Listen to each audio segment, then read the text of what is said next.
So for today's episode, I'm going to show you how to quickly get some text on screen, and then in future episodes, we will show you how to do both lower thirds and subtitling. Cool? All right, let's go.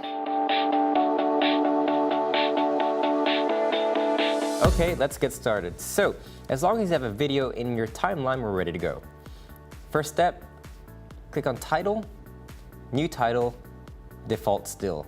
When you click on Default Still, what's going to happen is a new title window will pop up. In this new title window, the most important thing to do is to give it a name and make sure it's specific. So in my case, I'm just going to call it Elliott Hall because that's the name of this building in my video in the program monitor. So there you go, and then hit OK. When you hit OK, two things will happen.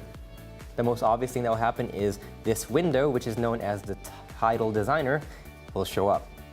And the second thing that will happen is in your project window, a new file gets created that's named after what you gave it in the new title window. In my case, it's called Elliott Hall.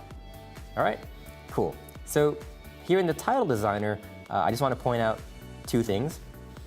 One, in this frame right here, this frame is for reference only. So don't worry if the frame in here is not exactly what you want. It's for reference.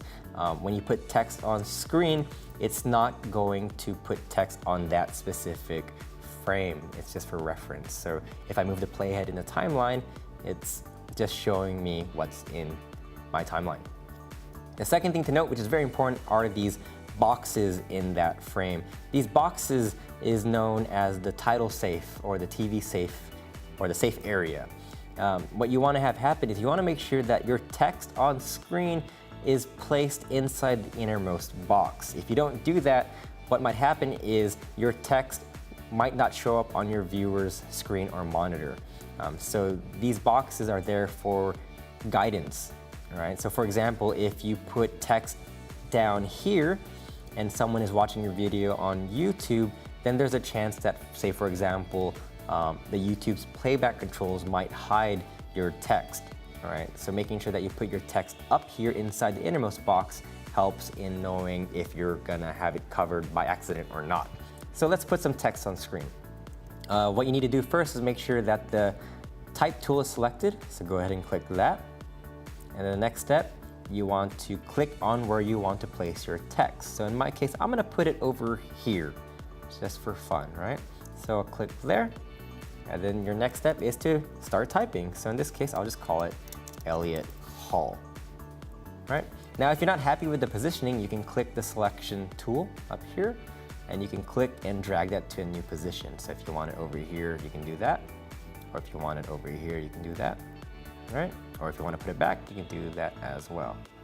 Right? And when you're done typing and you're done with the positioning, there's no save button or OK button to click on. All you have to do is you have to close it. And trust me, Adobe Premiere is automatically saving your text file. So just close it. And finally, the last step is to drag that text, which you can find in your project window. Drag that file into your timeline, like so. Right, and there you go, that's text on screen. Now you might have to resize that, the duration of your text on screen, so you can do that easily by dragging the handles of that clip or that text file. But make sure that that text file is on top of your video clip, right? If you put that text file on top of no video clip, like so, then your text will be on black, which could be useful. So that's all it takes. You can have text on black or text on video, like so. So that's pretty much how you do text on screen. If you have any questions or problems, feel free to contact us. In future episodes related to text, we're gonna go over lower thirds, ta-da, or subtitles, blah, blah, blah, blah, blah. Cool? All right, lates. On today's episode, we're gonna see how long it takes for this tower of hard drives to fall.